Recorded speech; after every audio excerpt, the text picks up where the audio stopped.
Nggak punya catokan nggak masalah. Pakai botol plastik bisa bikin rambut jadi keriting. Ayo kita buktikan. Katanya guys, botol plastik bisa bikin rambut kita keriting. Oke guys, jadi cara pertama itu kita ambil beberapa helai ya. Terus masukin ke dalam botolnya. Oke. Nah, tadi botol kita lupa kasih tahu guys. Botolnya itu kita bolongin di bagian depannya guys. Let's go ya. Kita coba nyalain ya dryernya ya.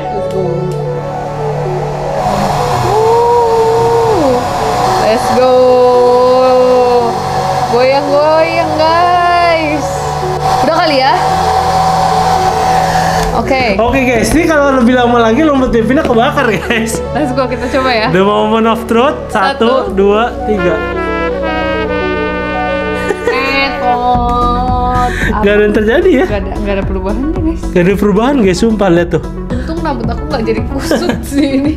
Kalau makin lama lagi mungkin kebakar ya guys ya. Anget banget sumpah, sampai ke kuping-kuping pipi aku udah anget. Jadi ternyata ini gagal ya guys. Gagal. Ternyata ini hoax guys. Gagal.